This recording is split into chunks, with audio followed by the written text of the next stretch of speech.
Hello, comic book fans. Blue Goblin here. I'm sorry that I didn't do a review last week. I was extremely busy throughout my work with college, and some personal stuff. I had to get over a minor throat problem.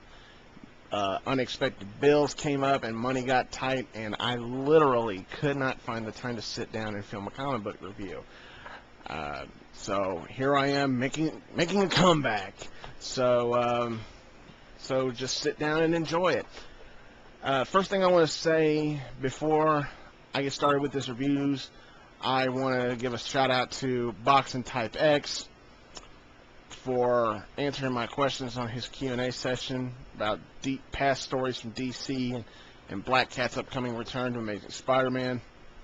And hey man, I loved your answer with the DC stories from the past, but in my opinion, I think if you're really into stories from the past from DC, I think you should check out Crisis on Infinite Earths. Alright, now let's get started with some comic book reviews, and then I want to get a couple things out of the way. Alright, I'm going to make these as quick as possible.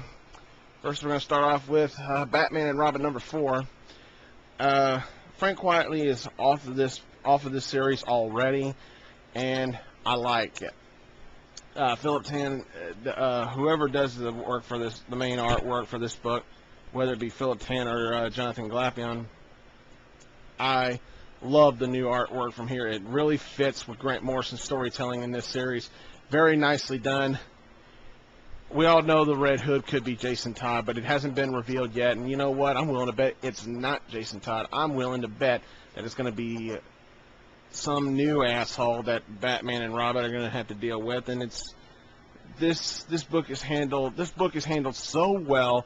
Very nice. It doesn't have to tie in with anything that's going on in the DC universe right now. It's very good. I highly recommend you check it out. I actually enjoyed that. Next up, Dark Wolverine number 78. For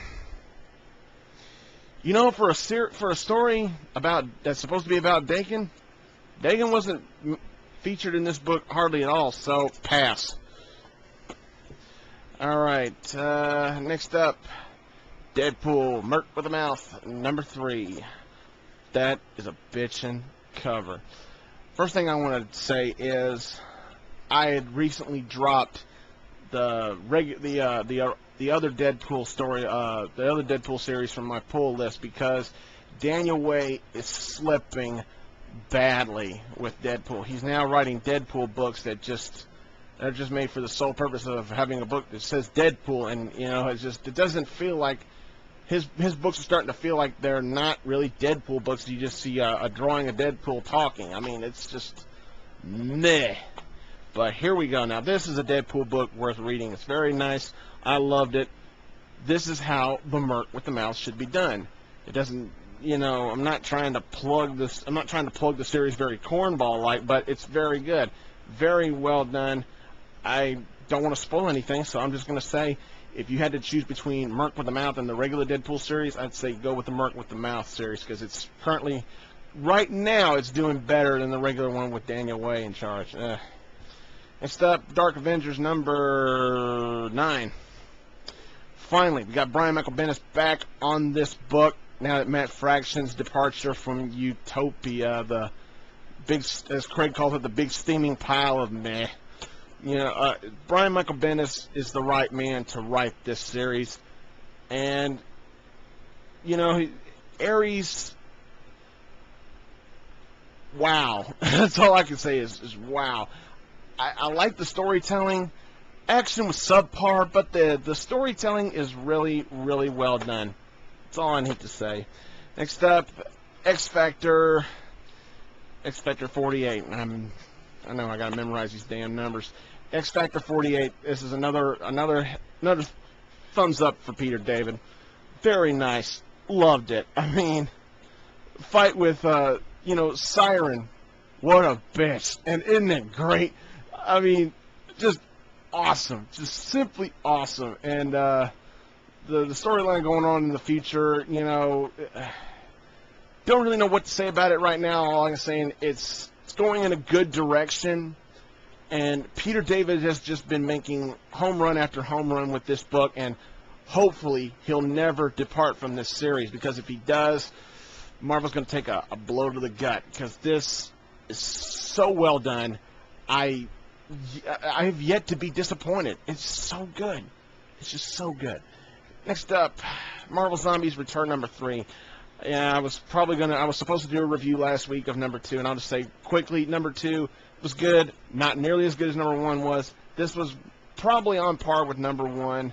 Little short, but because the artwork was crap. I mean, artwork was scratchy, messy, just dirty. The artwork it looked like a zombie book, but just bleh. The artwork was bleh. But writing-wise, pretty damn good. Pretty damn good. Love that cover too. The cover's badass. You know, Marvel Zombies are making a comeback, and I'm loving it so far. All right, next up, Amazing Spider-Man 605. Yeah, 605. Now, I'm probably going to sound like a chauvinist pig here when I say this, but it's my opinion. This cover is god-awful. It is just god-awful. Way too artsy-fartsy, but it's worth buying because it's a 3-story split, and it's very well done. The first 2 stories are about Mary Jane, and the third one's about Peter getting a date. And I gotta go ahead and spoil a couple of things. The Mary Jane stories, the first one reveals what we already know, that Mary Jane knows that Peter is Spider-Man, and it gives us a glimpse of what their relationship was now that they were never officially married in this new status quo. Now, this book gives us a small little glimpse as to what their relationship might have been like, you know. But other than that, it's a typical fill-in issue for Amazing Spider-Man, but it's very well done, very nicely done. I liked it. The third story just killed me with Peter getting a date. It just killed me. All right, finally, on the list of reviews here for this week, we got Blackest Night, number 3. And DC nails another solid book here. Very, very good. Just very, very good. I mean, Blackest Night has just been kick-ass after kick-ass after kick-ass book. And I'm just so loving the ride that we're going on with this book. And we finally get the Indigo Tribe in. I gotta try not to spoil it. I'm trying not to spoil it. It's just so good, so well done. Jeff Johns and Ivan Reyes do an incredible job of presenting this story. This is without question the best book of the week. But is it really anybody's surprise? Really? Come on. Definitely worth every penny. Alright, now that's all the comic book reviews I've got this week, and I'm running short on time, so I want to get out a couple of things here. Number 1, I promised Brandon Hex 101 and Ask Kicker 202. I promised Hex and Kicker that I would give them a plug for their upcoming Contest of Champions pay-per-view show that they're going to be doing this Sunday. And from what I've been seeing for the card, it looks to be pretty good. And certain someone's going to be making an appearance at that show. Yeah. And another thing I want to say is I appreciate everybody's patience with my little absence last week. And I also want to give a special thank you to all the people who appreciated my Mary Jane Watson tribute video. Over 1,000 views. It is clearly my most popular video on my channel.